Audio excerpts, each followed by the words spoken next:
പരിസ്ഥിതിദിന ആഹ്വാനം ഭൂമിയെ ശ്വാസം മുട്ടിക്കുന്ന പ്ലാസ്റ്റിക്കിന്റെ വ്യാപനം തടയാൻ വ്യക്തികളും സ്ഥാപനങ്ങളും ഉത്പാദന കമ്പനികളും ഒത്തൊരുമിച്ച് പോരാടേണ്ടതുണ്ട്. മണ്ണിലെല്ലാത്തതും നശിക്കാത്തതുമായ വസ്തുക്കൾ മിക്കതും പ്രകൃതിക്കെതിരാണ്.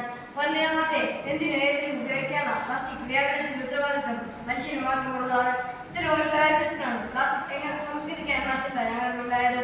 അങ്ങനെയാണ് പ്ലാസ്റ്റിക്കിൽ നിന്ന് പോളിസ്റ്റർ നൂൽ ഉണ്ടാക്കാം എന്ന ആശയം ഞങ്ങൾ രൂപീകരിച്ചത്. ആദ്യമായി നമ്മൾ അലക്ഷ്യമായി വലിച്ചെറിയുന്ന പ്ലാസ്റ്റിക് ബോട്ടിൽ ക്രഷറിലേക്ക് ഇടുന്നു. ക്രഷർ അവയെ ചെറുതാക്കി ഹോട്ട് വാട്ടറിലേക്ക് ഇടുന്നു.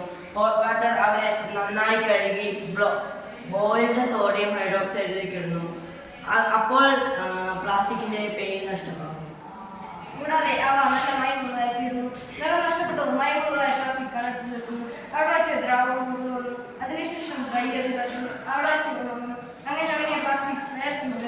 ഇത് റൊട്ടേറ്റ് ചെയ്തതാണ്. ഇവിടെ ഘടിപ്പിച്ചിരിക്കുന്ന ഹീറ്റിന്റെ സഹായത്തോടെ പ്ലാസ്റ്റിക് കുഴമ്പ് രൂപത്തിൽ പ്ലാസ്റ്റിക് ബെൽറ്റ് വഴി റോളറിൽ എത്തുന്നു. റോളറിൽ റോൾ ചെയ്ത് പഞ്ഞി വെച്ച് വെക്കുന്നു. ഈ പഞ്ഞിപ്പെട്ടുകൾ സ്പിന്നുകളിൽ കൊണ്ടുവന്ന് പോളിസ്റ്റർ കൊടുക്കും. ഇങ്ങനെ eco friendly plastic disposal plastic നൂലുകൾ ഉണ്ടാക്കാൻ സാധിച്ചാൽ